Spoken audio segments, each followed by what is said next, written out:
Welcome to the Free Play Arcade Podcast, brought to you by Jaden Smith's own Just Water.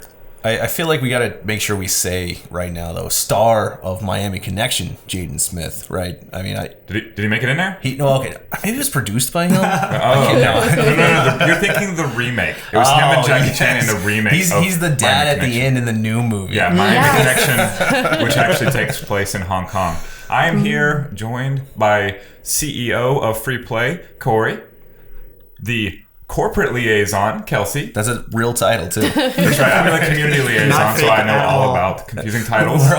You know what's a hard word to spell is liaison. Yes, there's two I's in there. Two I's at the beginning. Yeah, I know. It's taken me a while. Yeah, thank you, autocorrect. And also, Richard, the reason I am not using last names today, our COO. Who was it? Sterling, my son. Mm-hmm. He's really interested in the Tragilgus name, and then he's just like, "Why did mommy get rid of it?" And it's like this whole conversation I had on the phone, and I was like, "I don't know, it's really complicated. It's times are changing and stuff."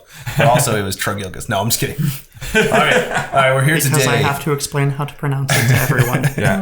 Little note: you can subscribe to the podcast on any number of place you're listening now. iTunes, you can subscribe there. Right. One more note. We are actually banking a few of these extra episodes. So this one actually takes place in the past a little bit. So we are going to review a movie we just attended the grand premiere of. Yeah. It's the re-release, Miami Connection. Just released into theaters, I believe. In Denton, Texas, of all places. Really an interesting choice for Miami Connection. Of course, calling it Miami Connection by itself was a pretty interesting choice. But we'll get to that later. So we were opening Denton, right? Mm-hmm. Free Play Denton just opened, and we were trying to come up with a way to extend its grand opening a week because it was having to do its grand opening party during its, now we've talked about it a bunch, open to close occupancy days. Right. So how can we do anything special if that's where we're starting from? Because it'll just be more people. So one of the things we did, we talked to Alamo Drafthouse. We got a little special with them where they were going to show Miami Connection. And one of the reasons I wanted to is, Free Play Denton is Miami themed, right? Mm-hmm. But also, Miami and 80s. Yeah, and 80s themed. But also, Alamo Drafthouse actually that's the company that rediscovered this film. Drafthouse Films, in the late 2000s, early 2010s, whatever it was, they were looking for content because they had found kind of a huge audience that they could show new things to if they could just find the new things. They weren't really trying to produce movies or anything. They wanted to find undiscovered gems. Mm-hmm. And somehow, some way, they run across a copy of a movie called Miami Connection, which had been made back in the late 80s by a guy named YK Kim, and we'll talk about him in a little bit, a Taekwondo expert. And there's they watched it once, and they were totally just like, we have to buy this movie. Oh, of course. It's clearly the Citizen Kane of motorcycle ninja movies based in Miami. Well, I mean, based in Orlando, but called Miami Connection. Fair enough. Well, the opening scene, which seems to be completely disjointed from the rest of the movie, and every scene is in Miami. Somewhere in Miami, wherever they could afford to roll their cameras in for a day before the cops shut them down. Yeah, they just didn't want any fans to show up looking for cocaine deals. Well, and also, the big, huge Against the Ninja hit that was just destroying the country, destroying all the top charts. They had to be careful. They had to protect these kids. Right.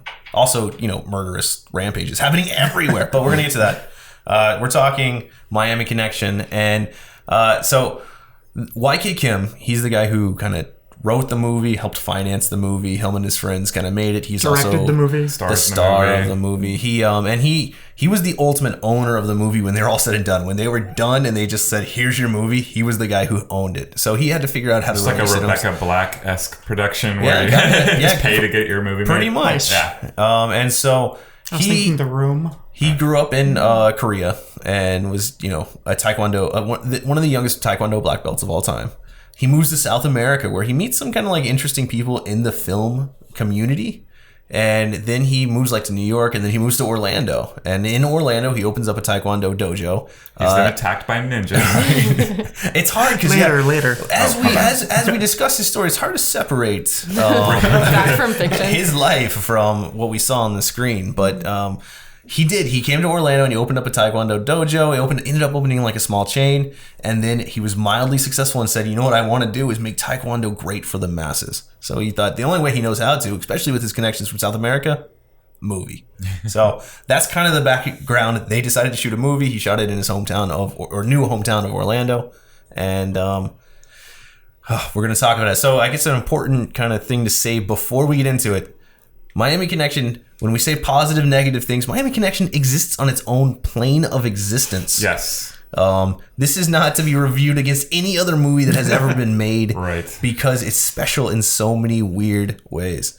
It has a positive Rotten Tomatoes, which has to kill like real directors and real movie makers. Well, it's got like an 86% on Rotten Tomatoes. So when it was released, it was no one loved it. Well, no one saw it either. Well, all of the studios that saw it rejected it. I mean, it played no idea why. A couple of different I want to places. see the notes, the rejection notes on why they rejected this movie. But everyone took it very seriously. I think, you give it enough time for people to realize that it's just a cheesy movie and to love it for what it is. And everyone came to it with a different approach. I'm not so sure why K. Kim was looking for the cheesy movie when he made this. Part of it is the earnesty with which everything is. Right. Well, yeah, that's one of the beauties. When they contacted him, actually, for one of the upcoming releases of the film where they were going to do, I think, the riff tracks on it.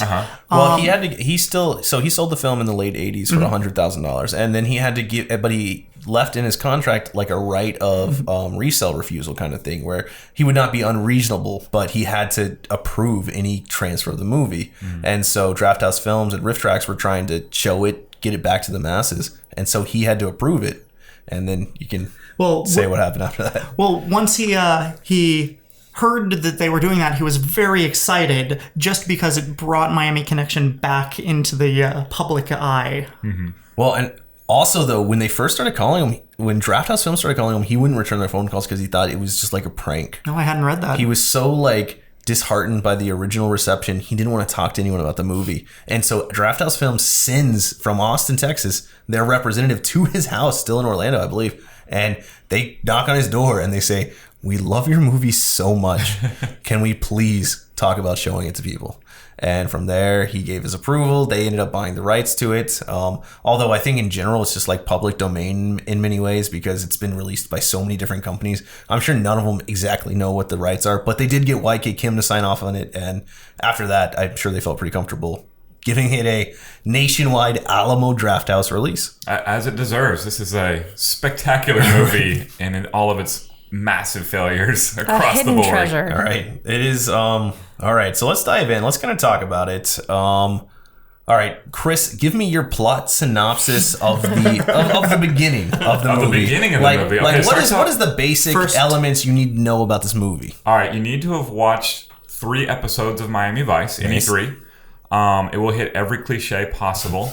I believe there is a cocaine cartel, something like that. There's some sort of cocaine deal. I know because he does the old stab the cocaine brick with the knife and lick it. Well, not only does it lick it, I love it because he goes back for seconds. He's like, I don't know if this is real. And then he goes, so much cocaine though on his finger. Some great cocaine and they could be selling that. I mean, seriously, that was like it's $600 of cocaine. His boss is awfully mad at him. Yeah. So that happens, and then they're doing their little drug deal when it's suddenly attacked by motorcycle ninjas. Dun dun dun. Fire-breathing motorcycle ninjas. Yeah, they really bring all the tricks to this. Massive fight ensues. Machine guns are firing everywhere. Thousands of rounds. Not a single machine gun bullet hits anything. I counted. None of them got hit. Swords off of ninjas killed hundreds of people. Cutting people's arms off. But not like cleanly. Like, he cuts off his arm, but it's all like jagged. It looks like it's been ripped off by like Bigfoot. Well, you haven't seen the serrated samurai swords, I guess. Some poor innocent drug dealer machine gun wielding dude gets himself scalped. I felt bad. Those guys were just drug dealers. And they got like flat murdered. They were normal drug dealers, and ninjas just started they didn't even get just straight murdered. They got dismembered and then murdered. It was like raw torture with like dull blades. And to be fair, bow and arrow through the chest. To be fair to Miami Connection's Florida world, literally every single person is both a martial artist and murderer in Florida at this time. Now, as someone who lived in Florida a little bit, that is how it is. Actually accurate. It was actually really hard to get my state citizenship to Florida because you have to be at least a black belt in some and have to have at least 12 confirmed kills. It's a pretty crazy state. I don't know if you read about Florida Man and what happens on the internet. This world makes a lot more sense now. Right. It's that's what happened. All right, so I want to go ahead and take a quick aside and go ahead and say we know we're not the first people to do a podcast where we talk about this movie. We know we're not the first. It's just so good and so interesting and weird and bad that we just wanted, if we're going to ever talk about 80s movies, plus we know we did feature this as part of our grand opening kind of celebration din, but if we're ever going to talk about 80s movies, this one is going to be more fun to talk about than any, I think, that can ever exist. Even the great 80s movies, this one is just special. And not because it's good, but because it is bad. So, all right. So we've got motorcycle ninjas who have attacked some sort of drug deal in Florida, murdered literally every person in the place. Right. Just like brutally with swords. No one left alive. And bow and arrows. One bow and arrow. It's the only bow and arrow you see in the whole movie.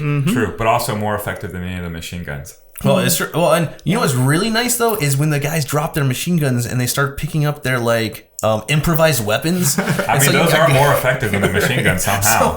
So they're One guy has like matching metal things. He's like Right, holding. I don't know where they came from. Blocking. the arm protectors. I know, but like, did he come to the drug deal with those?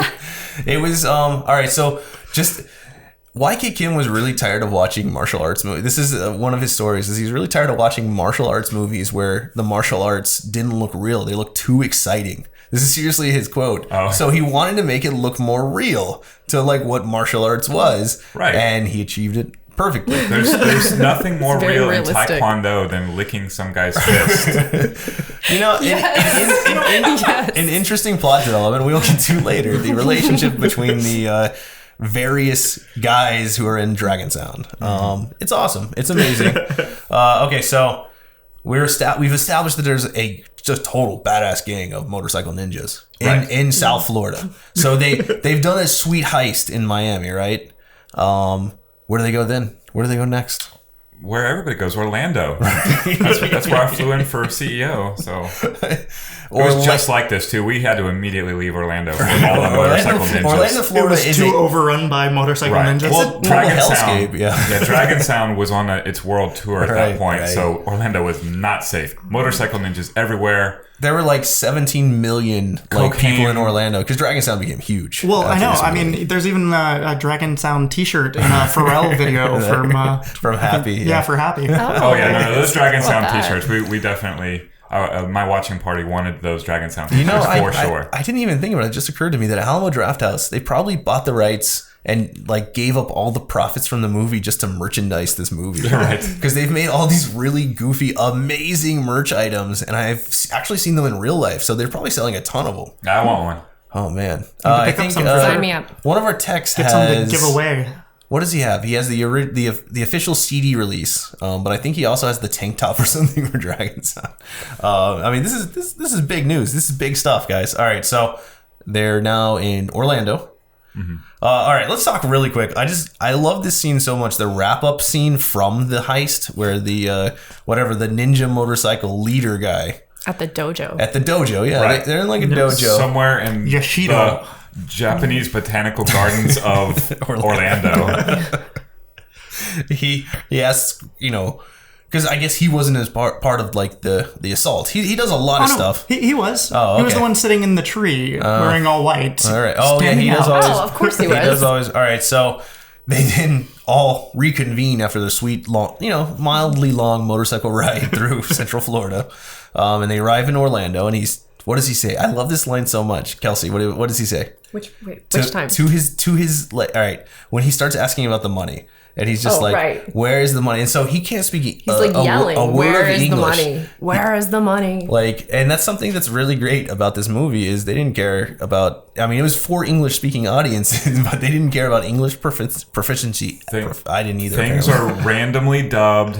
Everybody has a mysterious revolving accent. I have no idea where these characters are supposed to be from, except for they come to that later. Korean guy. But No, they all have different countries that they're all from. We learned this a little later in the movie. I learned nothing in this movie. So Dragon Sound is the most multicultural band. International band in the world. Certainly, the least thing that I learned is how to focus a camera. Well, all right. So just while we're on this quick topic, did they just randomly start talking Korean at one point?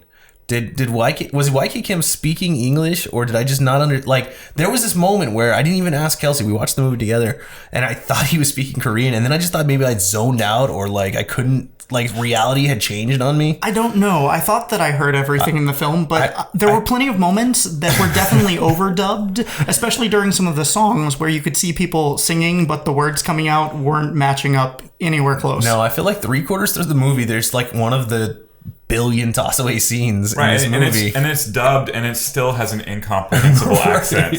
Yeah, it's really amazing. And then sometimes they're walking outside at University of Central Florida, and it's not overdubbed at all. It's just the mic.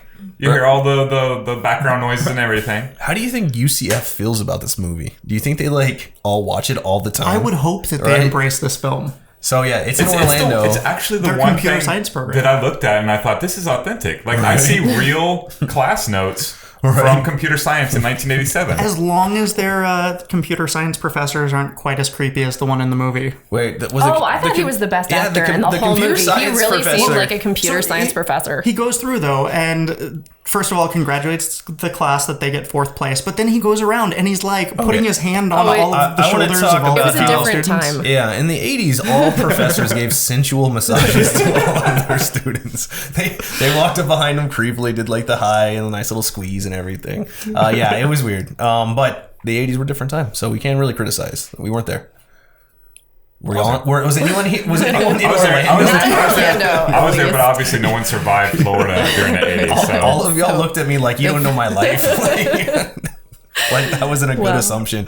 All right, so some motorcycle ninjas have stolen a bunch of cocaine. Great. We're there. And the money. And so then we cut to the best scene in the movie. I will say this, it is the best scene. The first club scene in Orlando. So you meet... So many questions. Well, you meet all right, so, and we're going to meet 2 people that I believe are the true heroes of this movie. None of them are in Dragon Sound, obviously.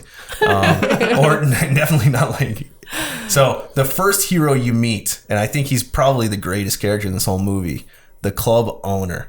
Also martial artist. Yeah, this guy is a total stud. So first he owns the best club in Orlando. He says so much to you. He says it's the hottest club in Orlando. So you know it's the hottest club in Orlando. That's how the movie works. He only books martial arts rock bands. Well, it's hard not to in Orlando because every rock band is martial arts. You also find out later why when you see his excellent martial arts skills. All right. So, and then we get the first song is the Friends song from Dragon Sound. So see, he introduces a band and it's Dragon Sound. And do we see him fire the initial band?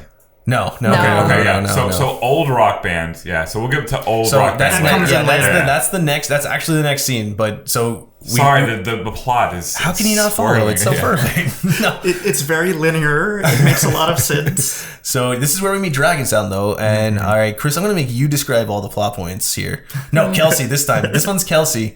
Tell me what Dragon Sound is. It is a. Well, I don't know, you're really putting me on the spot. Multicultural. It is multicultural. You have kind of mullet guy without a shirt playing the guitar. Yeah, he's the guitar. And he's also, I think, the lead singer. He's definitely the one with the most talent, except for dancing. I think as we go on, I think Jane kind of... The girl comes Yeah, you have a very, very 80s girl. Wait, the blush. That your sister? It's one of their sisters, the sister of every person in this movie. Correct. Well, you have to back up a little bit because our leader of the ninjas comes in and meets, I don't know, what are we going to call that guy? Well, hold on. Let's introduce Dragon Sound first. Okay, fine. Whatever. Then you have he's a really great dancer. You have your African American. And does he play an instrument? I mean, he's a great dancer. Korean African American. Yeah, he is. Oh, that's right. That's right. But you don't know that yet. Yeah, so he is the keyboardist, actually. That's Jim. He has the only, attempted dramatic scenes in this movie. Yes. So I did commit Jim's name to memory. Oh, good. Yeah, he's Korean African American keyboardist of Dragon Sound. We'll learn more about that later. Indeed. And then you have, let's see, very tall, very weak chin white guy who I think maybe somebody meant to be a hero in this movie. Craig Jr. Miller lookalike. You compared him to... so his name is John. Oh, see, Richard, who were you comparing him to? This is Michael Phelps. Yeah, Michael Phelps, yes. He's really, really... definitely shares just about every bodily characteristic of Michael Phelps to the face. The insane tallness and let's lengthiness. Be fair though, Michael Phelps is a little shorter. better. Oh wow, yeah, maybe looking. For all I every know, way. given the other statures of the people in this movie, John is like 6'10". Like, he's the tallest person in all of Orlando. Well, especially when he's standing next to Jane, because their heights are so varying. All right, so we And got. then, of course, YK Kim. We can't forget him. Of course. And he is great because he just like bounces around the middle and like it's like me if I were going to try to play guitar, having never Guys, had a He's the lesson in my rhythm life. He's just guitarist. like Yeah. Come on, it's I- all I about believe- jumping rhythm. all over the place. I believe that's actually called the rhythm guitarist. He's the one who kind of leads the band through his rhythm and his He's guitar. like the cheerleader of the band. And his It doesn't look sweet like sidekicks on stage. The instrument is Right. plugged in though, because if it was, There's that one moment that doesn't he grab one of the other guys by the nose with his toes and it's like Oh, yes, spinning that's around. That's the second That's- performance. that- yeah. Right. We will. We're going to talk about the awkward touching of Dragon Sound. Can we just say that, band aside, the song is amazing. The song is amazing. That's like, I want that in my playlist. Every time I go through the kitchen of Free Play Richardson, Against the Ninja is just blasting. Is it well, that's I not the one swear I'm to talking you. about, though. I'm talking about the Oh, Friends the Forever. Friends Forever. Yeah. Yes. All right. With a similar tune, of course. So, if there's two things you need to know about this movie, and one of the reasons it's so interesting is they had a professional cinematographer and a professional sound They guy. paid this person? No, Yeah. Chris, I totally feel differently than you on that. I thought it was great, like the cinematography part. Yeah, there are scenes in that movie that are so beyond professional. I was like insulted. Nothing when they're filming really people and doing their lines or anything, because obviously that was all terrible. But when they're setting shots and their framing shots. Okay, like the establishing shots. All just absurdly amazing. Like their framing shot, and I actually made, and this is really terrible. I paused the movie, rewound it so that Kelsey could see the framing shot at the end in the hospital. It's seriously one of the best framed cinematography shots I've ever seen in my entire life, and I couldn't believe it had just happened. I was so impressed, and yeah, the cinematographer actually went out. He didn't do anything good, but he did a lot of work after this. They really should have gotten someone to help with the lighting, though. Oh, sure. Or also the acting. Listen, that all comes down to the director, Directing. though. That definitely is in my notes that none of the buildings in the entire movie have their lights on. Right. Like they couldn't afford the light bills for any movie or any room. As far as the cinematography goes, though, I think that the only thing that really annoyed me, aside from with the cinematography, was the establishing shots. A lot of them you could tell were playing at varying speeds, and it didn't really transition well. There weren't any good transitions between scenes. I think that the shots were established well. I think they were framed well, but I ran into problems between the quality of different shots, the graininess of certain shots. That all comes down to so they finished the movie, they edited it, but they edited it into the different shots, and then YK Kim took over, and he himself had to make the final cut of the movie, and he had to make it a certain length and everything. And yeah, at some point He took his own camera back out out on location. He sped up certain shots and stuff like that. Yeah.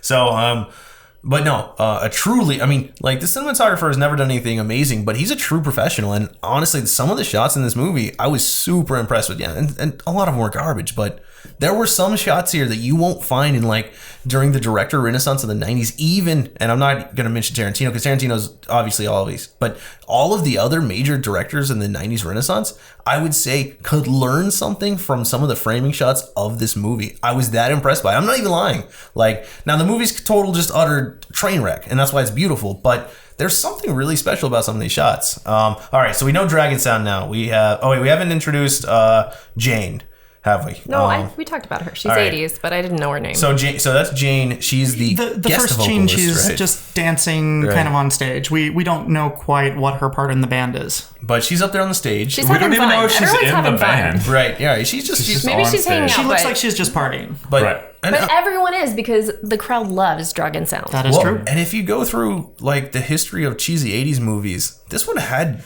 surprisingly good songs, and we were just talking about it, but like they were actually well produced. You could tell they were studio recorded, like because you could tell none of the other audio was like when they'd cut to their music, you're like, whoa, this all of a sudden the whole movie sounds totally different. Legitimate 80s montage butt rock for us. It was in probably- the form of Against the Ninja. The most important thing that they actually spent money and resources on.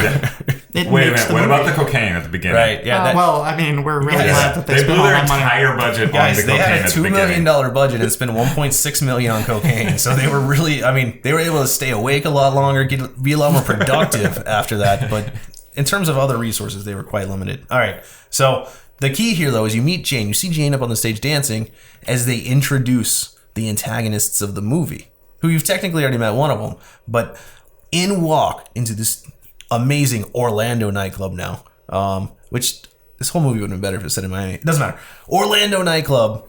And in walk, what was her brother's name? Jeff. And Yoshido. Jeff and Yoshido walk in together. So Yoshido is the ninja leader. He's the leader of the ninja, motorcycle ninja gang. Yeah. Right. And so Jeff walks in, and this is another thing I rewound like 100 times for different reasons. The line delivery in the club really set. I mean, you've already witnessed some like horrifically terrible movie making up to this point, but Jeff delivering his lines, because they walk in and the gang leader says, "What, isn't that your sister? What is she doing up there?" And he then flubs his line 3 times.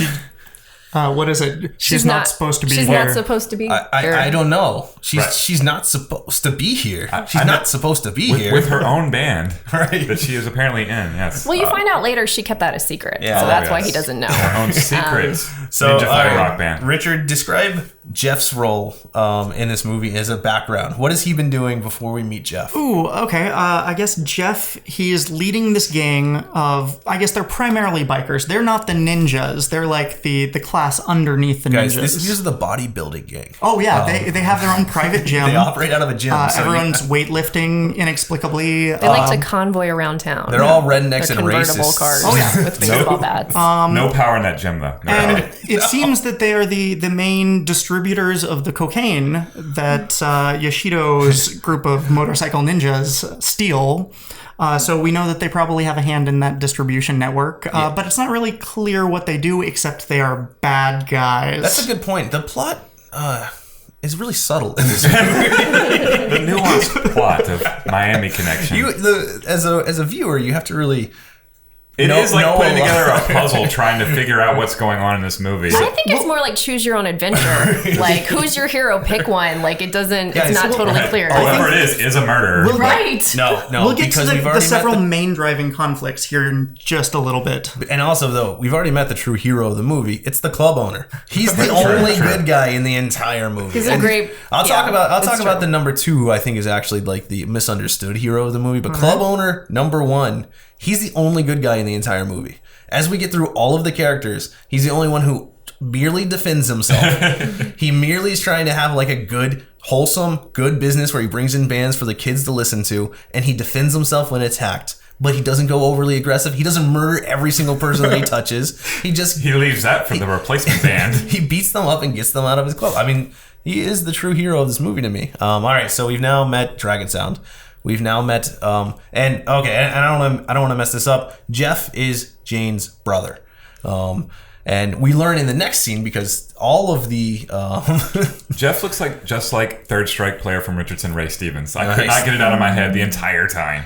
So Jeff looks. I mean, if I was to cast a cocaine dealer in Florida, I might pick Jeff. He was his look was pretty on point. Mm-hmm. His acting was the worst. The line delivery was... I don't even know how to understand the line. Well, I have a theory on this, actually. I think that YK Kim was directing everyone on how to deliver lines, and he would probably say them and then have everyone repeat the lines after him. Everyone's inflection is from YK Kim, and that's why everything is stuttered. That's what it sounds like to me. YK Kim, of course, could not... Just have him shoot it again and again. No, like this. Well, the plan really was, and this is another thing I read about this movie, YK Kim couldn't speak English when they recorded the movie, and he was slowly trying to learn it, and they dubbed his lines as he was learning English. So that's why, just that fact alone would make this an all-time great movie. But yeah, so he had to learn English as they were filming. And one of the producers, or one of the money men, YK Kim, and the actual director,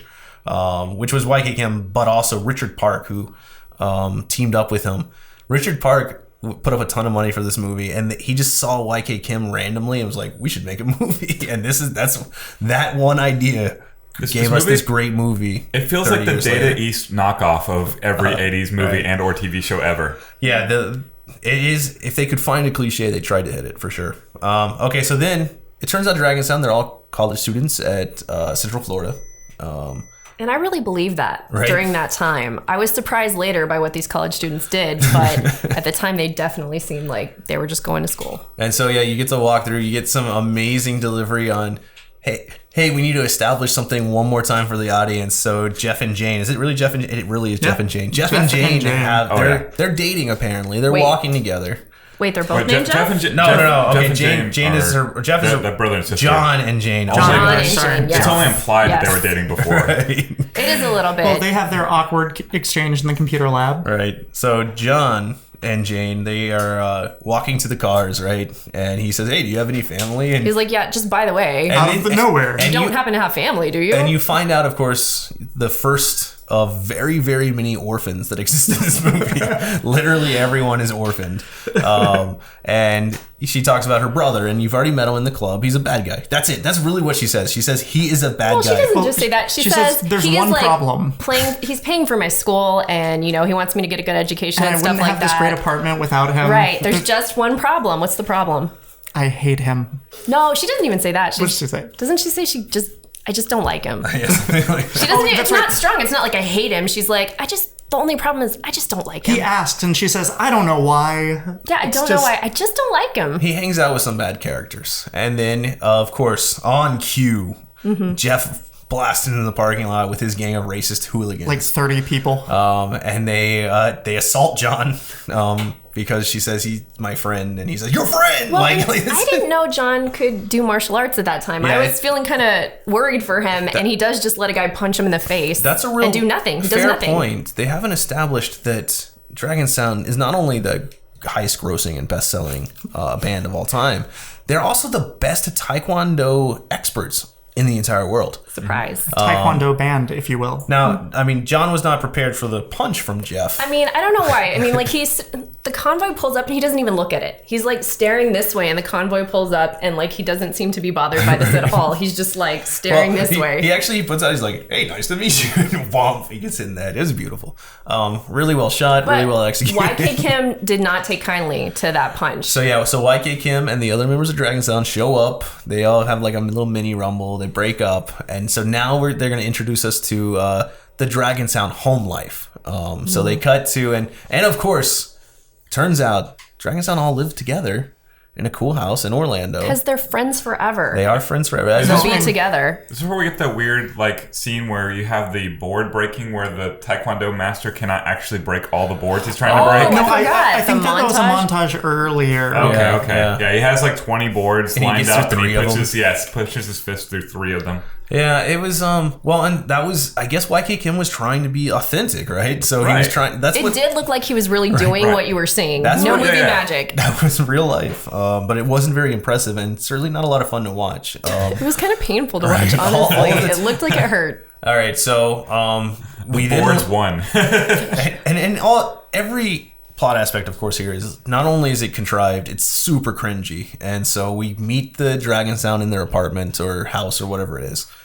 They all live together. They're all going to University of Central Florida. They're of various nationalities, races.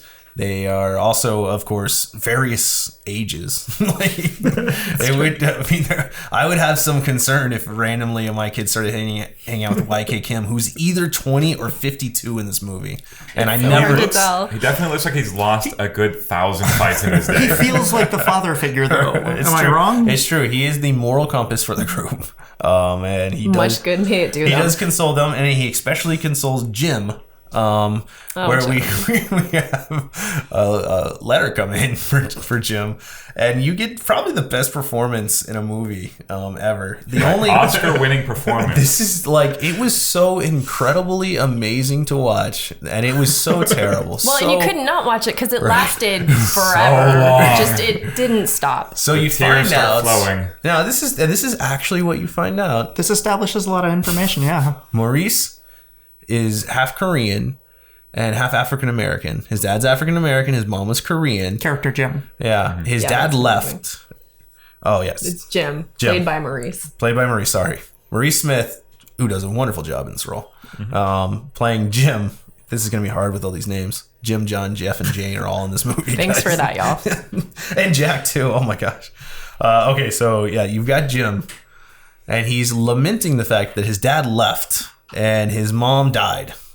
And then his dad died. And then, well, then, No. Not Jim. Jim's dad didn't die. Right. Jane's dad died, and then her mom died, and she didn't seem too cut up about it. So in that previous scene, Jane is just like, confused. Also, my parents are dead. And then in this scene, we find out that Jim, the African American, his dad left Korean, and his mom had died, and he's been trying to get in touch with his dad, so he just keeps sending random letters to places. It's unclear who he's sending the letters to, but he's sending letters, and he's just gotten a letter back, and it was... Well, and it's really funny because you read this letter and you're like, oh, he got some bad news in this letter, because the movie's hitting you over the head with, oh, he got some bad news in this letter, and then he gives this long 5 or 6 minute speech about his life, and he's crying the whole time, and everyone's like, oh no, and he's like, and this letter didn't say anything. It didn't give me any new information. That's it. And he's like, and everyone is just standing awkwardly in the background because they've all gathered around. They're all doing different to things. Some of them are like, Well, yeah, so they all have to Some guy's looking down at the floor, hold these emotional stances while he delivers his beautiful speech. And then what was really great though is then some of them are just looking down too. They're just like, don't look at him. Don't make eye contact with this crying person. YK Kim walks up and he says, "It's okay. We're all orphans." So we now have I thought we were all orphans. He's like, oh, I'm surprised to find out you have a father. I thought we were all orphans. He kind of dad shames him a little bit.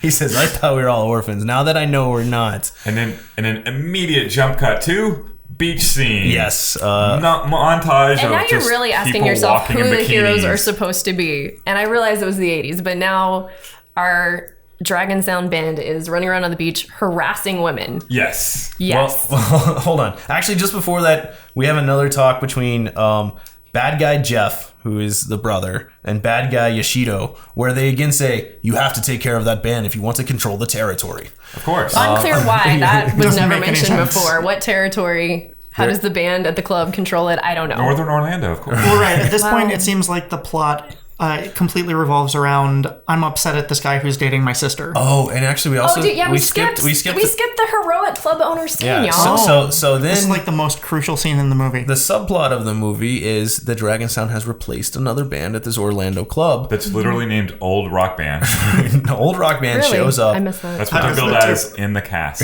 Old Rock Band. So they are the old one. Yeah, Old Rock Band shows up and they want their job back. And there's 30-something members of this band. It's unclear exactly what's going on with None of them have ever seen a musical instrument before. They also know how to fight. Well, they're all murderers. Maybe So they're led by a guy who loves to scream, "You son of a bitch," and he says it at least 30 times in the movie. And but he really likes that But can we say he delivers it perfectly as opposed to all the dialogue in the movie? This is actually, we have now come to my hero number 2, which is the leader of the rival rock band. Who fights leader number 1? Who does fight hero number 1, and they come to a draw. So it's like a good true heroes battle. So they battle it out in the club. The club owner... Well, the club owner boots him out. He wins. He's tall. He's ferocious. It's a character building defeat for hero number 2. Hero number 2 gets his character building defeat from club owner. Club owner beats the entire band up and kicks them out. He says, "Never come back here." And he's just like, but it's surprising because you also didn't know he could do any martial arts, and all of a sudden. Well, there it is. All the deliveries from evil band leader, I love so much because he like slams his coat down. He says, "They're playing songs for kids," and the guy's like, "Yeah, we're filled with kids." And he's like, "You son of a bitch!" And then they start punching. I loved this whole scene so much. And then club owner also skilled in martial arts. I always played games like Final Fight in the arcade and thought, what? Your daughter gets kidnapped and you just walk through the streets beating up everybody? Where'd you get these ideas from? Miami Connection, clearly. Exactly. Miami Connection was it's how it works. Every problem is solved through violence. Just beating up everyone you see on the Orlando streets. But of course, the club owner remember that when we kills get no killing them. The club owner kills no one. He literally kicks them on the butt as they leave. He celebrates his victory. Mm-hmm. Dragon Sound is definitely his band. Old Rock Band is out. But of course, Old Rock Band wants their gig back. This was clearly the hottest club in Orlando. Mm. So they want to get it back. So they're going to have to go into the background. This club murdered the competition. For a subplot. And they're going to be working on trying to get their gig back at the busiest club in Orlando. And so we've got that'll come. Yeah, so we've got two kind of intertwined stories. I mean, they're woven like just a beautiful, fine tapestry here in this movie. Oh, yeah. Because, of course, it turns out evil band leader is really good friends with evil gang leader Jeff.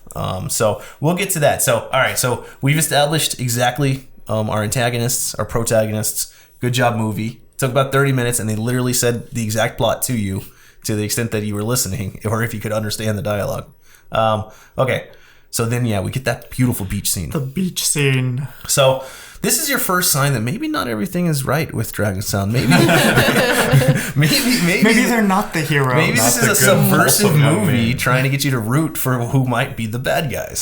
So Dragon Sound goes to the beach and just proceeds to harass every woman on the beach. It was hard for me because I kind of liked Mullet. I thought he might be the best one, and all of a sudden he's just like rolling on some women while they like pelt him with things that are like, get out of here. And it takes him like 3 Yeah. minutes. yeah, and he just stays like he doesn't make any attempt to get up. He's just like kind of laying there like, I don't know. It's Yeah, weird. there is a beautiful like 3-minute scene where he's just rolling around on girls who are pelting him with other items, and it's supposed to be like Dragon Sound, like their camaraderie as they try to pick up women, but they can't. But yeah, they're just being really kind of bad. Well, and like one of them's shooting girls who pass by with a squirt gun randomly.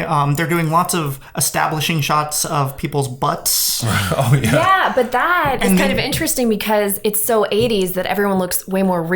Right, it's true. that They works did really not, These well. were not professional models. They were zooming in on. Oh no! But the real funny thing- Wait till we get to the biker scene. Yes, absolutely. The real funny thing, though, is that they do all of these and they're like, swimsuit butt, and then they're like, small children. Oh yeah. Oh, Oh, yes. yes. But at first, it takes time for your mind to adjust. So you're like, wait a minute. Also, we just saw Jim crying like 12 seconds before. I know. Yeah, and so now they're all happy. They had to go out for a nice like day of harassing women. They do a nice car scene where they're all in but the there's one convertible. that's not harassing women because he has his woman there, and that's John with Jane. So John and Jane have the most like realistic and authentic makeout scene I've ever seen. Oh my god! It looked just like, all the 15-year-olds when I was in So yeah, middle school. like before you Poor, realize, like, poor Jane.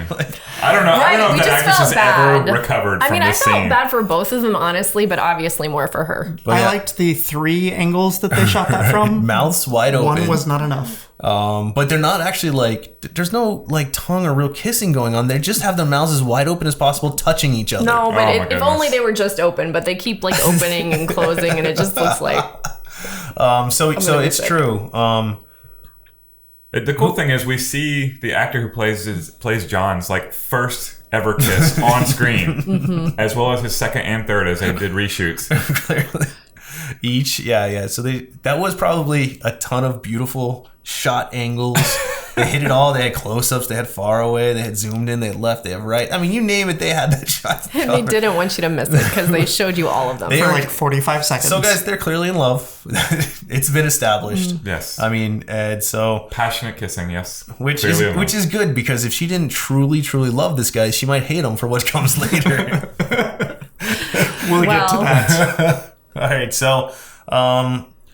All right, so we have Dragon Sound. They've established themselves as kind of like a goofy nobodies in Orlando, except they're also playing the biggest rock band ever. And they are all orphan friends who live together in a house. They go to college together. And the biker gang / workout gang / opposing band, evil band, they all want them dead. They want them gone. They need them out of the scene. Yeah, I couldn't tell. These are 3 separate factions that want Dragon Sound dead, or are they Well, one giant Can we super just beat 'em up say faction? I'm not nobody sure. actually says they want them dead, and I think that's important later. They try So- to drive them out of town. That's true. Right, they show up with like clubs. They do a classic. Well, I mean, you know drive them how out of effective town. machine guns are. Well, they could have brought the guns, but It's I true. don't All know. right, hold on. We'll talk about the guns versus weapons thing again later. But yeah, it's true. We do have a scene where the band has organized to get and there's a ton of members of this band apparently, and maybe some members from the muscle building gang. Yeah, it seems like that they're all loosely associated Right, groups. right. There are a lot of Yeah, them. We don't know there's quite a quite few where palette they're swap rolled out. characters in these groups as well. So Jeff, the bad guy, his gang helps out with the evil band, and they want to run them out of town because they want their gig back. So they have this really, really long scene where they corner them.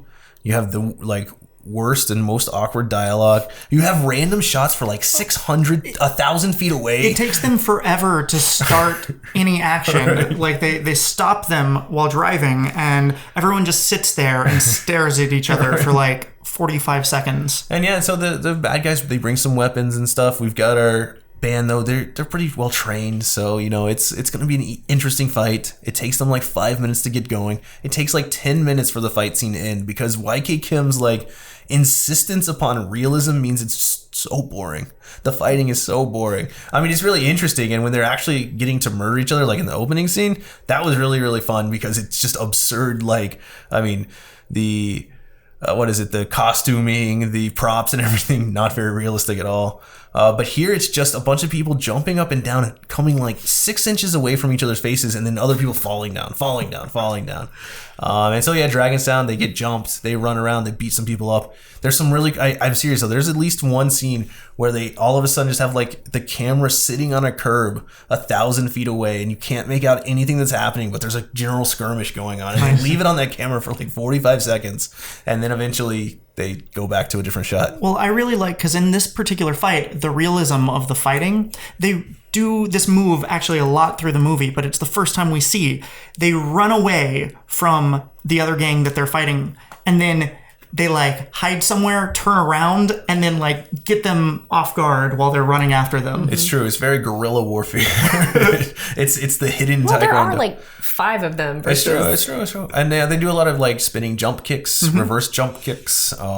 Because Taekwondo, I think, I took Taekwondo for like 6 years, and if I remember correctly, there are about 4 Taekwondo moves. One being the jump kick, one being the punch where you move in and you go, and like, I mean, that's pretty much all of Taekwondo. I'm sorry, I don't really mean to insult Taekwondo. And this movie was don't forget the fist licking. Well, so doesn't that happen next after this? Yeah, so you see them train. Well, we do have a training session. So so they survive the skirmish, and we go to the most excruciating. So here's the interesting thing: like the movie starts, and it's so bad. It's good for like 20 minutes, and it's so exciting. You're just kind of into it. You're along for the ride, and then it kind of gets a little slow in the middle, and you're like, don't worry about it, audience. We're about to get ramped up toward the end. But there's this middle part of the movie that was kind of dull. I wasn't sure. Like, I was like, man, I don't think I've ever, because I've watched this movie before, but I couldn't recall this scene because I probably blocked it out.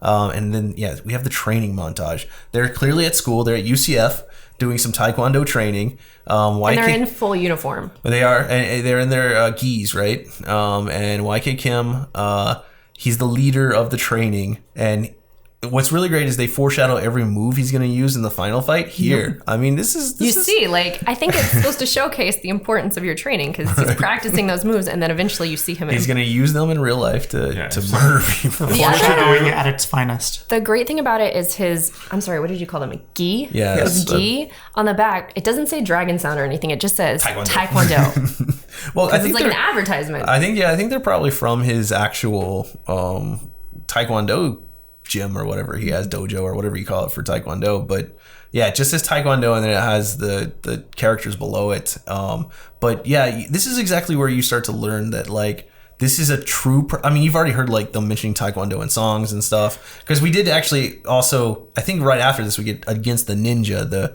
the seminal hit from the movie. Maybe not the best song, but one of the more remembered songs. Well, and it's definitely one of the top 3 songs. It's the song that Bingo. they explain. They explain that Taekwondo is one of the things that binds their band together. Right. Oh, in 'cause friendship. This is Forever. that's true. It does actually come after the training montage. Okay, so the training montage, you get a lot of weird stuff and a lot of like very, very slow motion sensual attacks, and he puts like his foot or his hand? It's his hand, and he slowly puts it, and it winds up in the guy's mouth, like. And the guy just holds his mouth open, and then they like bow to each other, and they're like, huh.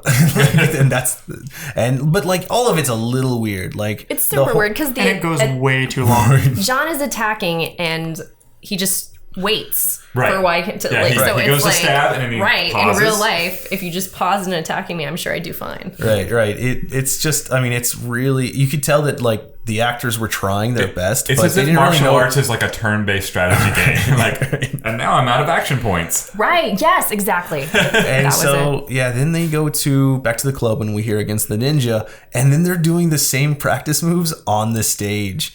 And it's like, I don't even know. And that is where he takes his toes and And puts he- his bandmate's nose in them and like pulls him around the stage. He jovially, And the crowd goes wild. He jovially grabs For the some guy's reason. The crowd big, loves it. his nose with his big toe into it. the next toe, and he kind of wiggles it, and like everyone's having a good time and laughing.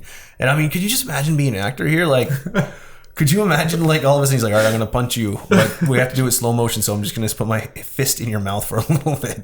It's literally what happened. It's so amazing. And now you know where Vince Neil and Motley Crue got all of their moves on stage. Their performance notes. So we have now against the ninja. We've had friends. I mean, really. Did they ever explain why we don't like? I mean, there is the motorcycle ninja gang, and that's terrible. But aside from that, I mean, clearly they made that song before they met them. Why do they hate ninjas? I mean, I know we like Taekwondo, but what is fundamentally wrong with ninjas? This is actually the 4th movie in the Miami Connection series. Okay. And this mirrors the plot for each of the previous 3 movies. It's just in a different city, in a different state. Yeah. Well, and He's not joking. Just Is that never serious? Miami, oddly. didn't around this time, I mean, this could be imagined by me, but wasn't this like when Taekwondo was really trying to break into the U.S. and they were kind of like making sure everyone understood they're different than, because like it's not ninjutsu, it's not karate, it's Taekwondo. And Taekwondo focuses on both the body and the mind And the friendship. and like And slow cycling. You can tell we know nothing about Taekwondo. yeah, Everything I know about Just Taekwondo. what I learned from the movie. yeah. So So- if you want to be insulted by us and our knowledge of Taekwondo, you should really be upset at YK Kim of his creation of this cinematic masterpiece named Miami Connection. All right, so we've got the band. They've played a couple good songs. We know that there's trouble brewing because, of course, the brother needs to get rid of this band. The rival band needs them gone, and Motorcycle Ninja leader guy, I don't know, he is somehow just I don't interested in know. what's going on. Yeah. He wants to make sure he's helping his He's street giving like dealers or Jeff something. good advice. Right, you know, yeah. he wants him to get his business handled. So he's being like, a I good hope it works mentor out. Yeah, in a terrible there you business. go. Well, All right, so I don't even remember what happened next. Does anyone remember what happens after which fight scene are we coming at? No, wait, hold on. We should talk about, because we probably missed at least one. The restaurateur. Oh yeah, who also happens to be the other director for the film. Oh, is that right? Yeah. Okay, so Also the other writer. so There were multiple writers of this. Oh yeah. I thought it was just one guy, and it goes through Google Translate and back to English, No, and so that's the entire plot. If you are looking at all of the credits, the different credits for this movie, the ones on the movie itself, the ones that are listed various places online, and the articles that are written about this, they all list different writers and directors. In fact, YK Kim wasn't even listed as a director or writer originally, if I remember correctly. well, if he was on screen so much, it would have been hard to. So you need at least some sort of assistant. But no, the restaurateur is the other person who helped to write and direct. well, he was awesome. Yeah, so the restaurateur, he has a really, I mean, he's not a good businessman, clearly. 'Cause he No, just keeps he's not. He keeps giving food, and I never see him get paid for one, even by our good guy band. But But their it looks like family. the food is really good. Everyone seems to like it a lot. They really dig the food. The service is weird. It's a whole, I mean, but it's like a gas station well, restaurant. he so- like watches them while they eat, Well, like he- kind of like a Oh, mother, yeah, and like creepy nodding, smile, yeah. making sure they're eating enough. That's another just weird side plot. So this band really likes this guy and his food.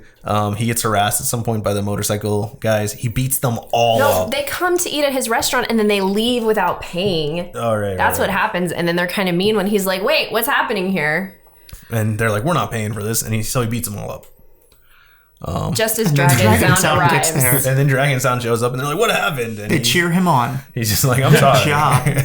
And then that's it. That's Yeah, the last time you that's- ever see him. That's the whole side plot of the restaurateur. Good for him. Presumably, protecting his he's great at business. Taekwondo, and that's why they Right. couldn't take advantage of him or something. They needed to show at least some other people doing it, I guess. And The Just disappointed, advantages. because later in the movie they're talking about going and getting food, and they don't go back to They his don't restaurant. go to his Oh, restaurant. They you're go right. They somewhere get else. pizza. yeah, they go to the pizza joint, which was actually kind of nice because it's a true 80s pizza joint. Another well shot scene. I'm telling you, there were some well shot scenes in this. Not But enough Ms. Pac-Man in that pizza joint. Right. I'm sorry. well, was there an arcade? Not that I saw. Oh man, I bet. But that I mean, pizza the joint whole looked like the kind that thing would have seemed an like it arcade. could be like it seemed like the plot of Final Fight or any beat 'em up from the 80s. That's you know. That's actually a pretty good take on it. I think. Like we forgive all these late 80s or No, 90s I can see a games. re-edit of this movie where you just put like arcade game conventions. You know, stage 1 fight, and then each old band just gets destroyed by Dragon Sound. And then there's another part Miami where like someone Connection, sees the like game. a sword and he picks it up and starts hacking people. I think it's brilliant. That's actually pretty good. That should be the first Free Play Labs. We should release the arcade Miami recut. connections. Can we use the actual footage from the movie for the game, though? Get YK Kim to redub the lines again. Well, I don't think he's going to do anything for you once he sees this. Okay. Just saying. All right, so then We love this movie. Why? They later. I do love it. Oh, I yeah. feel like you might not mean it, but I love it. I also love it. Okay, I good. would watch this movie again. It was actually really fun to watch, I will. and it's really just it's just like this whole it's a total like out of body experience watching this. Like you're experiencing something that you know is special. And one of the reviewers, and it's like still one of my favorite reviews, was just like, this is proof that God exists. That's it. That's the entire review. And he was like, that's his Rotten Tomatoes review. He's like New York Times reviewer or some major reviewer, and that was it. Proof that God exists. Miami connection.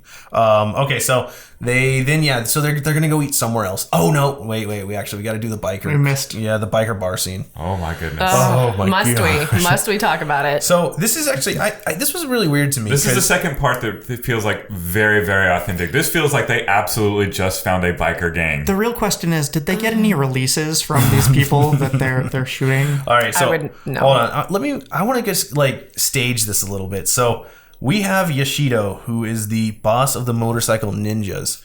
But during the movie, it does kind of seem like there's also like a motorcycle gang that's separate from the motorcycle ninjas that Yoshido like slums with or something. Like this is like his other gang that he hangs out with. And at some point, for whatever reason, they decided to take them to a honest to God motorcycle dive bar. And we have Jeff, the bad guy leader, show up. And this is like their celebratory. This is like employee appreciation for the sub gang and for his street level dealers in Orlando, and it is the most bizarre thing. Well, my favorite part of that starting out, they come through and say, "Let's not talk business." And then they immediately start talking business. All they do is talk business. Hey, how's that gang that's infringing on your territory? He's like, no, man, it's just a band. I don't know why you keep calling them a gang. No, I'm just kidding. That didn't happen. That would have been an interesting turn for the movie. But no, they talk about the problem with Dragon Sound, which we still don't know why they're mad at why the gangs are mad at Dragon Sound. They're clearly not infringing on anyone's territory. They're clearly not trying to get into the drug game. They just love Taekwondo and each other. So is it his sister? that's part of it, but that can be the only conflict right. I see. But so this motorcycle party scene, dive bar scene has I guess they assumed at this point they're getting a rated R release, so they show a lot of really interesting breasts. Like it is just like they come out of nowhere. The bar has a shirts versus skins trivia contest. It comes out of nowhere. I like the part where Yoshido, he takes the girl from the other guy who's standing right there. Gosh. It's like, nope. Can we hold on? Let's just set the because they haven't seen it necessarily. But like the thing is, I think it's supposed to be like showing these cool guys doing their cool guy things. Well, they're the rough and tumble. Well, cool rough guys. and tumble, whatever. But it's like really sad. Like if that was supposed to be cool for literally anyone on the face of the planet, because it's just slow and boring, and they're like slowly sipping their drinks, and then there's some like not actress ladies who, we definitely see stuff in the least flattering way any person could ever be viewed. I think Richard was onto something there. Like, do you think they have any idea they're in a movie? Like these women. It just feels like if they they rolled signed on. releases, they did not show them the footage beforehand. They also There were no lawyers involved in this production. they have that one quick shot where someone runs over and like moons the camera. Yeah, that's true. Like this is truly but like. it's not like a place full of people where everyone's like drunk. They're like almost sober. And this is happening, and you're just like, ew. This was like a weird cast appreciation, or like they really just went to like a dive bar Sunday afternoon. Yeah, and they were just like, guys, we have a camera. Does anyone do stuff for the camera? So yeah, we got a guy like drop trowel, and you like it's a couple of people riding their bikes around and falling over on them. Yeah, like once again, all the lights are off. Yeah, the lighting leaves a lot to be desired. They couldn't get the honestly, electricity I release. wish there was less lighting, to be honest. They're drinking like random half-filled plastic cups. Like the bartender's like, here's a drink, and they're like, oh, thank you for this drink. And it's like our water cups at Free Play, like 9-ounce cups that are half filled with something. It was like, I mean, just weird. And so I mean, it has to kind of show like rest of the world must have viewed because I'm assuming YK Kim got his views of like how Americans see women from like American media, and he must have thought that like, because I mean the good guys harass women, the bad guys are just like, well, I mean the bad guys did like some inappropriate stuff, but in many ways the bad guys didn't even do things that are worse, but the camera footage was the most insulting thing ever. Like the movie is insulting you with these shots. Well, and while we're talking about women in this movie, I just want to talk real quick about Jane. Fair point. Because Jane joins the band. That's established pretty early on that she is not just hanging out on stage dancing. She soon becomes one of the lead singers in the band for, their songs. But they also talk about the band, how it's all about, Taekwondo and, family and community. Yet she's not actually present for any of the Taekwondo, for any of the fights. In fact, even when they leave the club, she's not with them anymore, and we have no idea where she goes. Yeah, it's true. She is, she did not work nearly as many days as the other actors on this movie. Well, it leads me to wonder, like, this, clearly we're not at that point where we're establishing really, three-dimensional characters. Right. But as far as the world building goes, she just doesn't fit in. She's an accessory of a character. Well, truly, she appears to have no true feelings or like. In the movie's defense, motivation. Though, there's an innocence to the weird treatment of like, it's almost like they're trying to show you what they think the audience would want to see, but they're just like, the audience feels bad. They're like, no, guys, you don't have to. You have it all wrong. Please don't do that. Like, no. And it's, I mean, because there are these '80s comedy movies, right? That that randomly have. I mean, Revenge for Nerds, yes, famously has like a love story, literally just developed through a rape. Like, and I mean, there's lots of issues. I mean, even John Hughes wasn't immune. I mean, this was like pervasive in the '80s, and then there are a lot of '80s comedies too, like that just randomly would have women without shirts, just randomly, and that was part of the comedy. So. It's not surprising that a movie made by someone low rent Porky scene, right? Yeah, it's not surprising that this would come, but yeah, it was definitely the more kind of bizarre part of the movie in a very, very bizarre movie. So I guess it's good that we talk about it. At least in this scene, unlike with the dragon sound scene, the women appear to be willing participants in all this madness. That's true. I mean, that's the pro of it. It's not like the beach. And here, I think it's important to establish here that my whole underlying view of this film is that they're all bad guys except for those two guys that I've mentioned earlier. You're selling me on this. Dragon Sound is part of the bad guys. I don't know. Do you think we can add the restaurant owner to that? Yeah, the restaurant owner never does really anything too bad. So to it's be true. fair, I actually think Jeff is the good guy, and let me tell you why. Because all right, hold on. Let's remind everyone who Jeff is because they all have the same. Jeff is Jane's brother. Yeah, Jane is leader of the player Ray Stevens motorcycle gang that aren't quite ninjas. Right.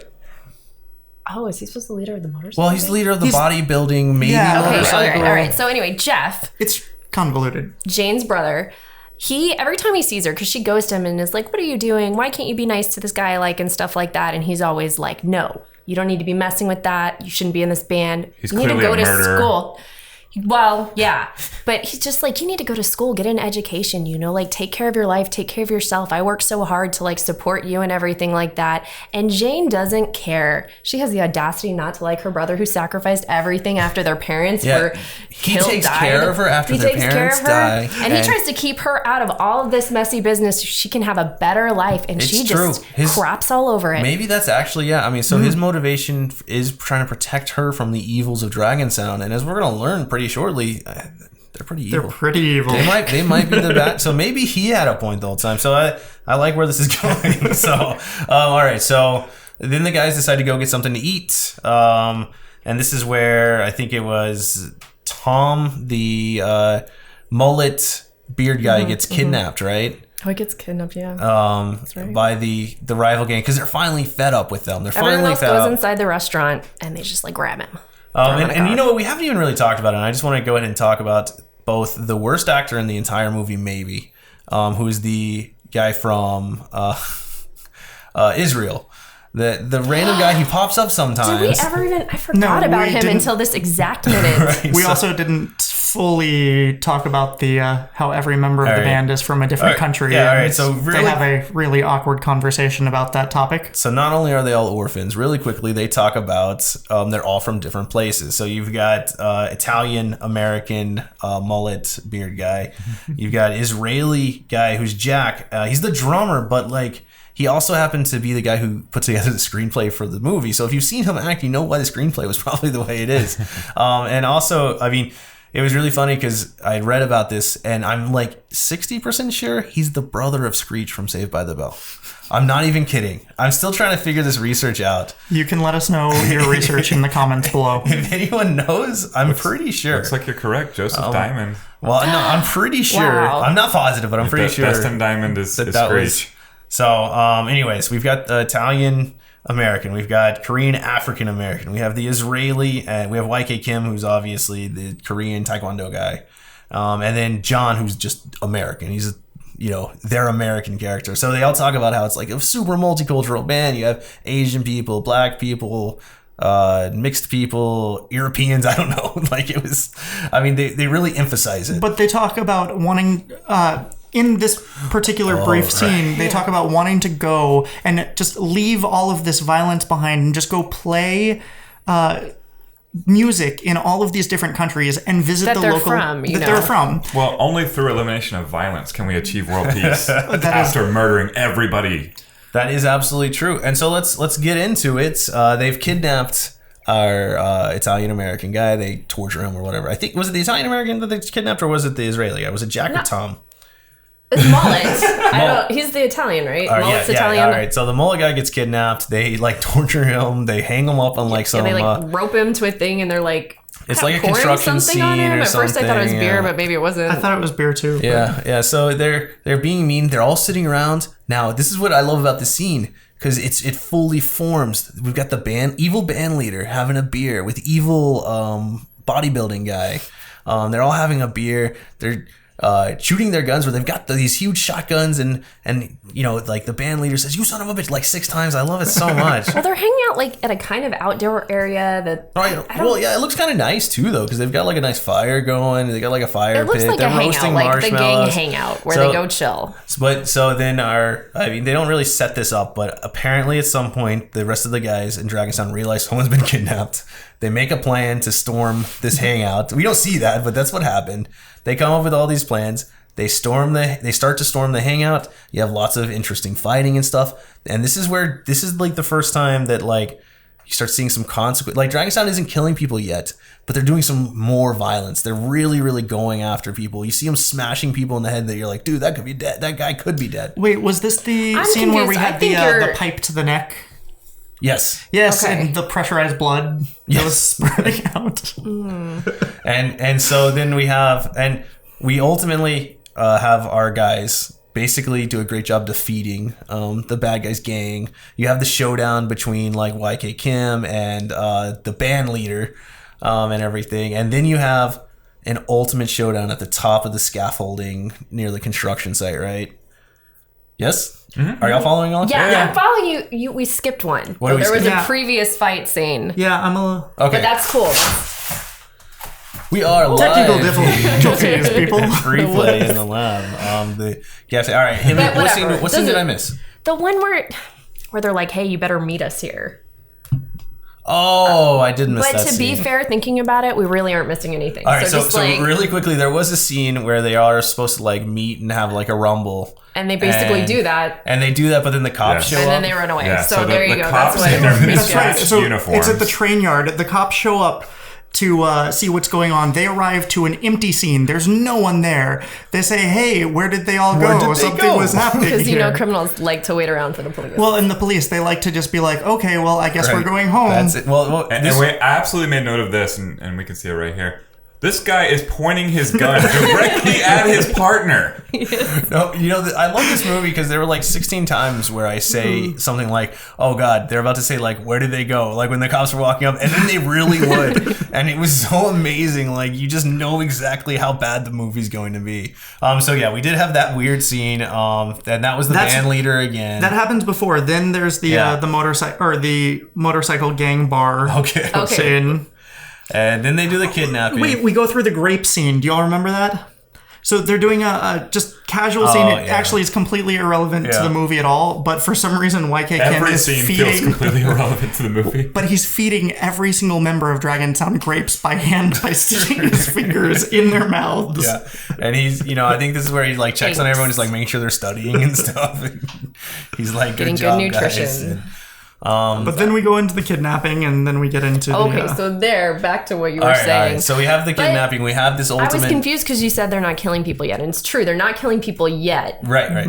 But then all of a sudden, from nowhere, this is because, mind you, the bad guys have just been pretty threatening. They haven't been great. You get the idea that they might like rough you up a little bit. Except for, of course, the motorcycle ninjas who killed everyone at the beginning. Well, right, but those, those were the motorcycle Different ninjas, levels. and those were also drug dealers, so maybe that... Anyway, point being, these guys have just been kind of roughing it up back and forth, and all of a sudden, it's not the bad guys that start with the killing.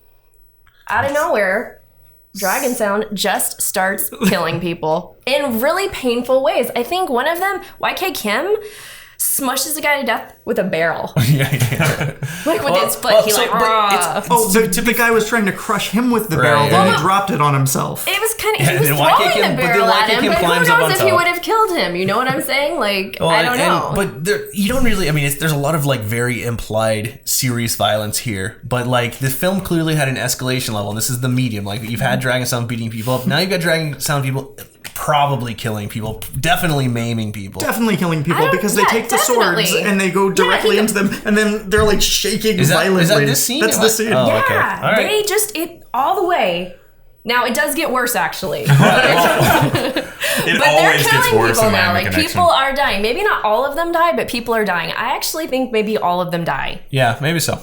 all the gang? Yeah, I think you're right. I mean, you don't see what happens to them, Yeah, but because the last one is White Ninja. No, not that scene. We're talking about that scene is about to come. We're talking about the scene just Oh yeah, before the bodybuilding gang. When Yeah. they kill every member of bodybuilding gang. You're right. You're right to rescue, Mullet. So they're Right. rescuing Mullet and everything, and but they have the ultimate showdown. You finally have Jeff They get everybody, and then it's just down to Jeff. and John are like bowing, and YK Kim too, and they're all kind of like bowing up around Jeff, and then he accidentally slips. He dies by falling Falls off. off Yeah, he stage. backs up, and you think they're about to do a really intense fight, and instead he just falls. Right, and he's framed like right in the middle of the screen, like, and there's a wall, and you don't even see what he falls off into. It just falls off screen. And if you're like me, you're thinking, "Wow, I wonder what Jane's going to think about this." Well, right. So Right, and the that's- movie wants to make sure, and he falls. Poor innocent, our hero Jeff. So Jeff, the guy who I only know, wanted the to best. save tragic his hero, sister. He just- tragic hero. Yeah, he has just wanted the died. best for his sister, and he just, when he's trying to help out his friends, he clearly friends Is with the. viciously attacked by Yeah. a group of killer musicians. Right. So Dragon Sound assaults these guys who were just actually hanging out with another Dragon Sound member. They just they were all hanging out drinking beer together. Well, okay, And- so they kidnapped him, but to be honest, it looked more like a fraternity Like a prank. hazing? Yeah, Yeah, that's hazing true. type It's- thing as opposed to anything serious. And these It was guys' recruitment or response something. is Murder. An assault, guys. Again, there wasn't that much murder. There was implied murder because I want to make sure that I'm setting this up properly because we've now escalated. Because this is really the story of Dragon Sound and their mini felonies, and it's an escalating Truly it it's is. an escalating crime spree. So we've seen simple assaults and batteries. Now we're getting assault with deadly weapons Light and stuff like murder. that. Then we've got pipe attacks, that kind of stuff, Yeah. and we're about to get to where they finally go to the pinnacle of their murderous rampage, but we're not there yet. So they've cornered Jeff up in there. He slips to his death. It was really Sent weird. to his death. climactic. And what do our heroes do? Do they call the police and see if he can get medical attention? No, the next time we see them, they're at home acting like everything is fine. Back to normal life. Yeah, so Making out with the girlfriend. so they had Whom's to brother not- has just been murdered. Not just yet. yeah. So first they have to get the setup for some tragedy, right? So who was it? Jim Jim is checking the mail Jim the is day checking the after mail, the murder right. spree. And they've made him checking the mail a big thing in the movie because he keeps getting letters that say nothing See, except I'm worried about it though, Right. because he's going out to check the mail and they've just killed some people, maybe. Right. It And looks like a I just horror think scene where that's- the mailbox is about to attack his Right, hand. like there's gonna be a drive-by. Jim is dead, right? Well, That's what you think. So yeah, you really do think that what was his name, Yoshido, was going to come. This was like retribution time because Yoshido has now lost all of his street level dealers to the murderous rampage of, and we did of skip over Dragon the Sound. part. He is notified of the death of what they call him his brother Jeff, but Yeah, so we think Completely unclear. yeah, Yoshido does get notice that Jeff has been killed, and he seems wounded. In fact, it goes back in time and shows you the last time they spoke. It's and true. He's like, It's the scene from the movie. remembering. It's the scene from earlier in the movie, but they do have like a really quick retrospective of their relationship. And yeah, so Yoshido's affected. We're at the house now. We've and got you Jim think checking he's the gonna, mail. this is the end for Jim, and instead he has a letter. He gets good news. His father's alive. His father has been alive the whole time. Has been away in South America, dyeing his hair white. So now we have to cue now he shopping has- montage. Well, they have to go shopping because he's going to go get on a plane and meet his father the next day or something like that. Something, Right. yeah. Off they go. It's unclear. Richard Gere takes Miami Connection to the mall. I honestly was unclear credit what card their over. plan was, but yeah, so they go get a suit. Now he has to They wear. pool their money. Oh, that's true. They're broke college students, so they all pool their money to buy him a suit Somehow to go meet his white father. guy already has a boss Right, blazer. right, it's true. Tall I white mean, guy is very well dressed in the scene. to go buy nice He probably clothes. should have just loaned his 30-foot long blazers. Was he the one with $200? Because one of them had way more it was money like than $30. everyone else. It was I like bet it was. $30, $20, $200. And they're But like, so oh, now we can get a suit. Jim is This is looking all the sharp money we though, and picked so off this biker gang. they go to the house for no real purpose except apparently to show off the suit. Yeah, right. So they went suit shopping, and there's because only two of the members of Dragon Sound went suit shopping: YK Kim and John, and then of course Jim. And so everyone else was staying at the house. All three other members of Dragon Sound are there waiting when they get there because they're about to like either take them to the airport and drop them off. No, there's three members of Dragon Sound remaining. We got Israeli guy, Italian guy, and the girl.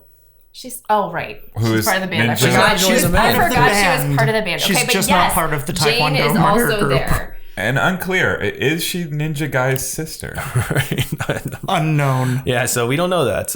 But she has clearly been informed that Jeff, her brother, is dead. Well, yeah, and they don't like really address it. They're like, "Oh yeah, we're sorry about all that stuff that happened," and she's like, "No worries." She says, I've stayed away because of that. And the basic sentiment is, hey, I killed your brother. And she says, it's okay. I understand. Right. I Well, and stayed then away she's- because...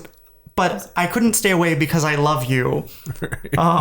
So And then she's like, "Anyway, let's not talk about that. That's not important. Let's talk about your new suit and like, hey, your dad. That's pretty cool." and he's like, so like we cool, and she's like, yeah, we cool, and like they do like a kiss, and then they talk And about then the suit. the same three people that have just come from suit shopping hop back into the car and leave. Well, true, they have to take them to the airport. Right, but like they don't pick up a suitcase or anything. They just like they're like. I don't back in actually the know if they're car. going there. Like it was really weird the way they implied like what he was doing. Like if he was just going straight to meet him, or if he had to travel to wherever, Hawaii or something, or it was really weird. Really weird. I wasn't clear the But entire they movie. say Never he has established- to catch a flight though. Well, right. Never established where the father is. Right. So they are driving. Wait. Yeah. the So airport. they're They're not- driving. They're driving. Like All right. him All right. You're and right. That's right. John. So we have the pinnacle scene coming up. We have what I think is. I mean, it gets so exciting at the end. I can hardly contain myself. Like I was so amped when all of a sudden Yoshido and the motorcycle ninjas are back because we haven't really seen them in the whole movie except for But, the very beginning now opening they have scene. a real bone to pick because Jeff Right. is dead. Well, yeah. So Well, they've That killed their boss- street level dealers. So John has totally destroyed their livelihoods. YK Kim totally destroyed their livelihoods in Orlando. Jeff is dead, and they were And they like, have the they were- audacity to just go suit shopping and then go to the airport. Thank goodness they had that GPS tracker on that car. the No whole one time. even calls the cops. they were at least. I mean, Yoshido is clearly upset. They show up full ninja gear. Yoshido is in his all white, while all of his other ninjas are in their black, right? And so they show up. They completely surround the car with their sweet motorcycles. And then they all pull out samurai swords. And it takes like 5 minutes for them to pull out the samurai swords. But then it's on. So they then proceed to have like the end of the movie battle. But before that even happens, though, the guys in the car, they think this is a good excuse. They're like, "Oh, hey, no, man, this isn't cool. We can't do this. We're trying to go to the airport." Like, that's going to stop the whole They're like, thing. excuse I've us, got a guys. suit We on. were Come going on now." down this road. And they're like, no, guys, no, we're here to murder all of y'all. So the ninjas pull out their swords. And they start this epic battle scene where you're not really sure what's about to happen because you know the ninjas are capable of murder and you know they're going to be trying to murder. And so next thing you know, all three of them have split up and they're running through the woods. They've jumped off a bridge and now are running through like a ditch. They've separated, right? Yeah, to like break them up. Like that's a strategy. So they what all else would start you do fighting. if you have ninjas with swords? Get out of your car and go in different directions. Well, wait, at hold no on. point take the opportunity to just speed up and run them over. Really quick. Which is what I would do. This was one thing I missed about that last battle that I have to talk about. The battle at the construction site or whatever. Mm-hmm. Just before the battle begins, all the bad guys have guns, and then the battle begins, and the guns have disappeared. Like, both the leader, the band leader, he's sitting there, like, pumping a shotgun, like, repeatedly between, but he's just like, yeah, I got a shotgun. And then all the guns have disappeared, and all I think about is how that could have been, like, a nice, like, end of the movie if they just killed Dragon Sound. And then everybody lived happily Crisis ever after. averted. To be fair, there are a lot of details in this movie Right, that yeah. If you things nit- appear, disappear, change wildly between shots. I mean, Dead faking is too easy here. So all right, so they're running through the woods. They've jumped off a bridge. They're all gone in divergent directions. And of course, in that last battle, we learned that Jim is the weakest of the Taekwondo fighters. Mm-hmm. He keeps losing in that last battle, and so you think, oh no, this is gonna be tough because they've got they're real ninjas with and swords now. He's the weakest, and for some reason he winds up stacked against like 5 or 6 of them, while YK Kim and John are each like got one, maybe two. YK Kim and John, they got this stereotypical 80s battle, one-on-one. Okay, they just kept running up separately. But poor Jim, they the bad guys He's like coordinated running around against a tree, them. and there's like 5 of them following him. And so we have the scene where Jim valiantly knocks like 3 or 4 of them out. I thought he was doing does a really good well. job. Yeah, and then one better of them than we would do. gets a slash across his chest. And all of a No. sudden, blood everywhere. And he goes, Poor Jimmy Olsen His- loses again. That's a lot of blood, to be fair. And guys, he's clearly losing a lot of blood, and he was going to meet his father, so this is extra tragic. And his suit is ruined. They just bought that. That was all of their money. And his friends hear him scream, and then they also start screaming. Well, they start screaming, but all of the action stops. Right. And So suddenly there are no ninjas attacking them as YK Kim runs over to Jim and is cradling him. well, not only that, he carries him like 40 yards. Yes. Well, he he's needs- dragging him through through the the ditch creek and and stuff. Right. No, he needs to deliver him to the healing waters of the ditch. That must be it, because nobody thinks to press anything against the wound to stop it from And no one bleeding. tries to add a compress to But stop to be the fair, ditch. John is at that point, every now and then a ninja runs up, and John will just as he's right there, John's jumping in and knocking him away. Well, so and YK Kim I can. mentioned Tarantino earlier, which was probably not even deserves the word mentioned, but this is also the Tarantino moment for John. It's like Kill Bill, and it switches to black and white for him, and he just goes on the craziest, murderous, cannibalistic rampage Well, somebody ever. cuts him in the back, and his response to that is to remove his shirt. Right. And for some reason, even though he's removed So his shirt, now there's there's a tricky line with the biker blood. bar. But there's blood. It looks like he's been eating people. Well, right, there's blood from his mouth to his belly button, and it just looks like he's And he's almost growling or rah, Right. and you just think It's actually funny because in several of the shots later on, he no longer has the big cut on his back. right. Oh yeah, that guy kind of But so as that happens, they'd already been fighting to the death. They've been killing. YK Kim got a sword. John got a sword. They were fighting. They're killing people now. But that switch gets hit, and all of a sudden he just starts viciously. John is viciously murdering people. YK Kim, once he's kind of settled Jim, he then goes on and he just starts viciously murdering all of the basically ninja pawns. Basically turns into the middle third of the movie Predator at this point. it's not enough to stab them once or even twice. John will clearly land a killing blow with a sword, and then with the guy down every time just stab it and look at the camera screaming over and over and over. And in a classic display of honor, as they're crawling weaponless away from them. Yeah. Well, it's true. He'll disarm people. He'll actually literally cut off their arm and then stab them a bunch more. These guys are not getting out of here. And then of While course screaming the entire time. Well, yeah, animalistic Teeth screams. It's exposed. so intense. This was the only time I liked him as an actor. All right, so Right. So, but everyone except one of these guys now is dead, Yeah, and he goes all and right. does. Yeah, so hold on. You're setting up the most famous All right. scene in the entire movie. So we have to step back. So Dragon Sound through their rage after Jim, and it looks like Jim has maybe died. So you're really they're We have feeling no idea. Right. He lost a ton of blood. He's been attacked. It didn't He was look good. dumped in a ditch. It doesn't look good, and so Dragon Sound now goes on this insane rampage. They're murdering everyone left and right. If there was a kid in those woods, kid's dead, nun's dead. Doesn't matter what they came across, they were gonna murder it. Squirrels, I don't think there's anyone around though. Cause Yeah, it's true. This is a deserted forest. But I'm just saying, if they did find someone, they you would can have see killed them. well-maintained hedges in the background Right. of the shot. well, and no so- one has called the police. That's for sure. And so one of the bad guys escapes the fury of Dragonstown and like, crawls crawls to the back edge to of the Yoshido. dojo. He crawls back to where Yoshido had kind of like set up. And what's really great is Yoshido has like been meditating during the battle. He's got his like legs crossed. Wasn't the dojo? I thought that was No, I mean they probably So it's a filmed it different near the dojo, but I think it was just supposed to be part of the forest. Like they had like a platforms and different All right, stuff. all right. I mean, and so and it So could he like crawls up there. so he crawls up and he's like, they're all dead. Boss, they're all dead, and this is my favorite part of the movie. So Yoshido, and you can kind of see Yoshido he's lost everything he cares about, cuts the dude's head off. Yes. Just raw, vicious, slices it right off. One slice. No explanation, just like Well, and what's really amazing is none of the, like, anytime they cut something off, right, it wasn't a clean cut. So it just got, like, this head with, like, bones sticking out and stuff, and it's squirting blood randomly. And then he starts his glorious laugh. And he's and it's this deep, glorious, maniacal. like, Right. I couldn't even begin to say, but like, he's just laughing to the wind and the gods. Like, if we ever recut this movie, that has to be the opening scene. And then we figure out a way to make it like that's everything else is a flashback. right. It's, how did we get here? So then Yoshido and YK Kim have their epic battle. Which is really more just a It's display super, of footwork. yeah, it's super slow. They do There's a lot stuff, of, like- and YK Kim kills him, right, or wins somehow.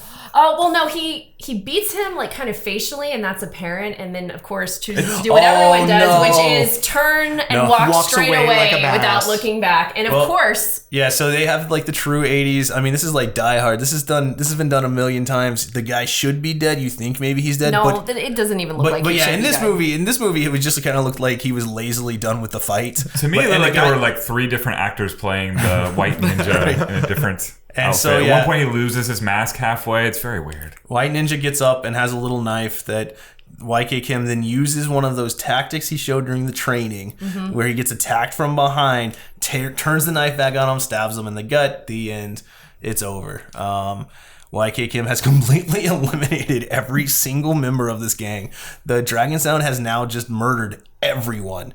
And not nicely, not as self-defense. I mean, it was kind of self-defense. There was kind of a rumble going. And, in theory, the ninjas were trying to kill him. Doesn't matter. They killed every ninja. Between John and him, yeah, they've murdered.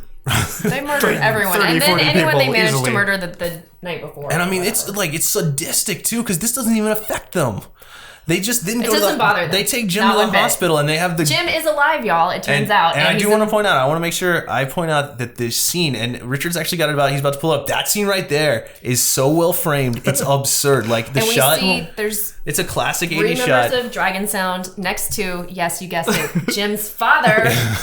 And they're waiting at the hospital. Well, and let's point out that no one in the scene is covered in blood. Right, they're all fine. Somebody has given have John a shirt. Fresh change of clothes. Yes, John from There- the Old Navy. There are no police involved at the scene of this crime, even though their friend has been brutally Yeah, slashed. so they took their friend who has a clear samurai sword wound to the hospital, and the hospital doesn't ask any questions. They've murdered 30 or 40 people in And no this one here area. is worried. Like, everyone here seems extremely calm. Well, they're and worried about Jim. Right, yeah. They don't even seem that worried about Jim, honestly. It's like they already know he's fine, and they definitely know there will be no consequences for anything that has happened in the entire Clearly. movie. So, yeah, well, so except a kiss later from Jeff's sister. the doctor walks up, tells them, and I loved it because he was just like, "No, Jim's cool." And they were like, "What happened?" He's like, "Well, it wasn't actually really a bad cut. I don't know why I even brought it up. Like, this is really minor, guys. What are y'all doing? Like, it clearly didn't pierce his skin. He just got scratched. Why are y'all here?" And his father's like, "That's a relief," because his father. And all right, Chris, I'm gonna let you talk about. Okay, Kelsey, tell. They roll Jim out, though, right? Right, they do. And Yeah. even though Jim hasn't seen his father ever, he acts like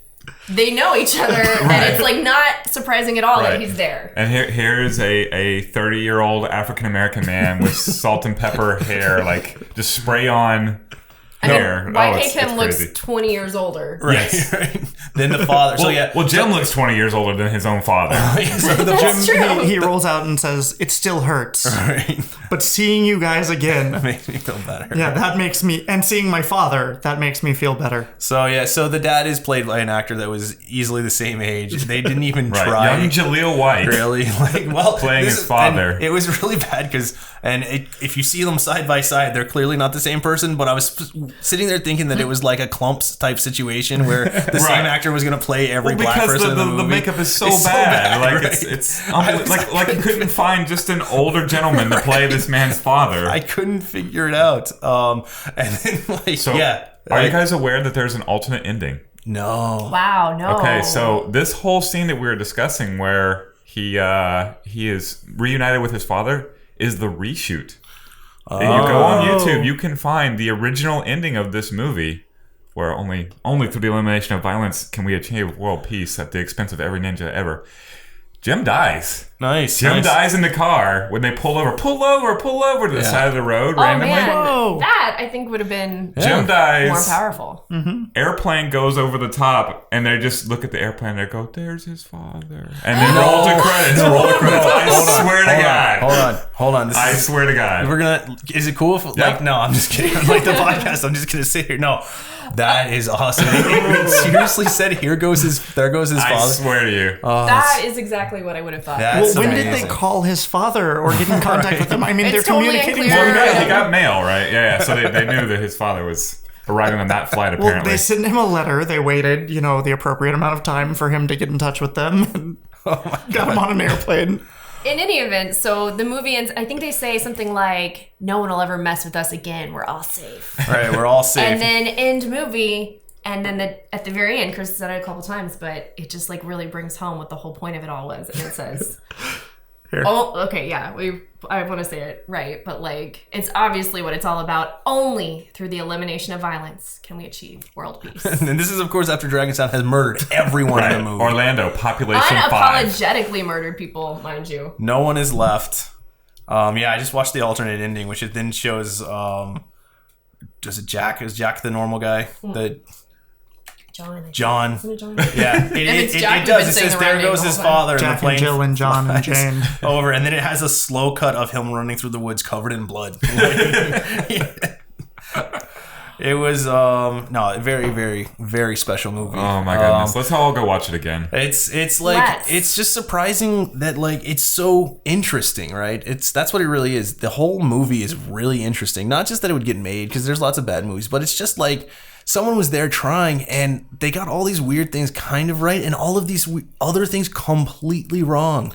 Like we didn't really even talk that much about how like there's random dubbing in. Sometimes the lines are just randomly replaced with other lines that they clearly recorded way after or were even recorded by a different actor. Mm-hmm. Like it was amazing. It was shocking. It was the perfect movie. Like Miami Connection is the perfect movie. Everybody should go see it.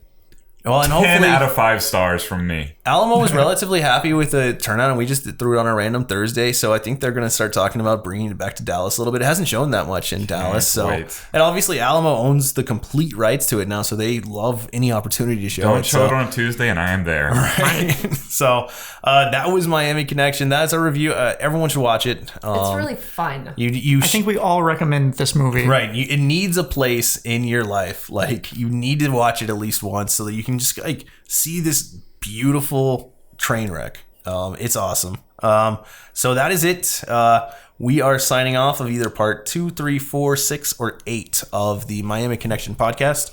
In the meantime, make sure you hit subscribe. Make sure you keep coming back to watch it. But for now, we are out of here. Thanks, Jaden Smith.